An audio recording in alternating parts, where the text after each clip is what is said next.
Alright guys, I have a 4HK 1TC Isuzu.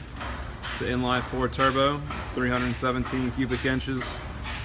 This is a blown head gasket. But furthermore, see these brand new brass injector tubes. This head went off to a machine shop. It was pressurizing our coolant system.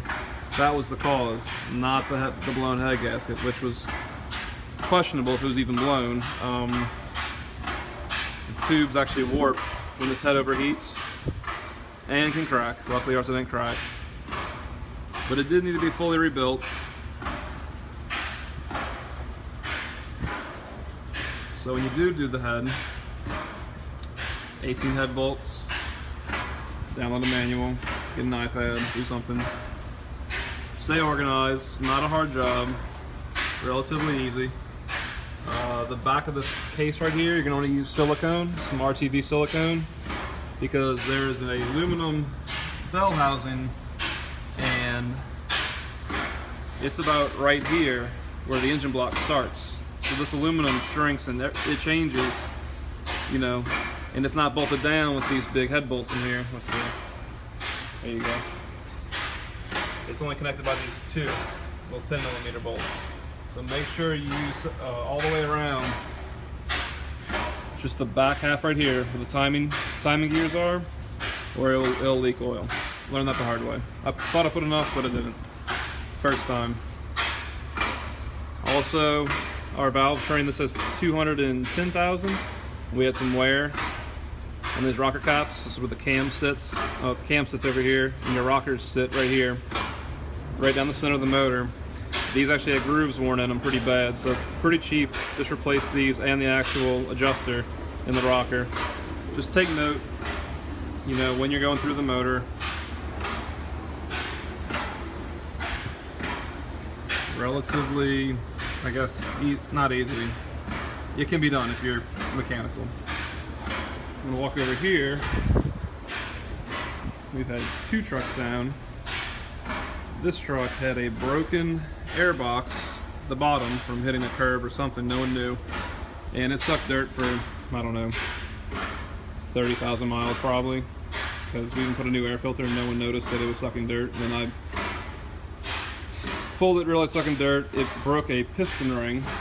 And 4 and 3 had serious blow-by through this breather box right here, which goes under there, which I'm not sure if you can see it or not, and it was burning 3-4 quarts a night just pushing it past the cylinders. We did a sleeve and rings in here, and then we ended up just doing rings through the whole motor. Also, not a very bad job. Stay organized, you know, put all your bolts in separate bags, label the bags, lay everything out, clean everything. Really no issues with this. It runs great now. Runs as smooth as it did when it was brand new. This motor also has 210,000. When it's all apart, clean your EGR. You know, go to your EGR valve, make sure it's moving. It's not locked up with carbon. When these get packed with carbon, they fail. You don't want that. This can also pressurize your cooling system, which is right here. This is your radiator.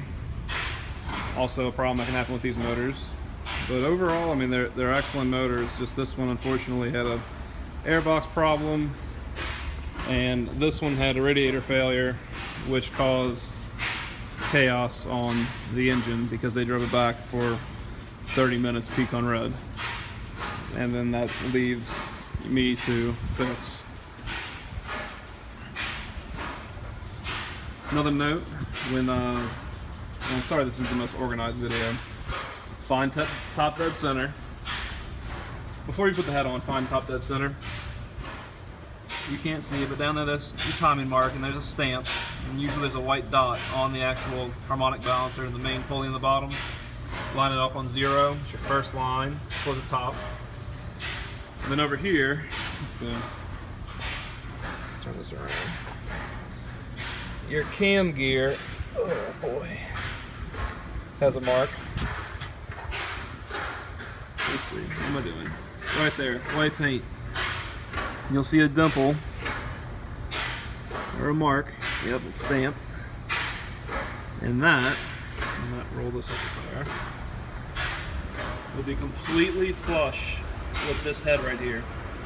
Once again, look in your manual, tell you all that, download it. I mark all my bearings, number them, carburetor cleaner, clean it off.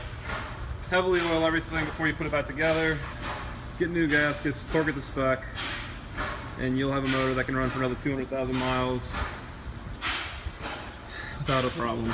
So, hope this video helps. If you have any questions, feel free to comment. I don't mind. This is the third motor I've had to put a head on.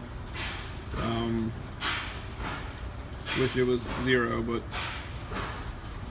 so let me know if you have any questions, and thanks for watching.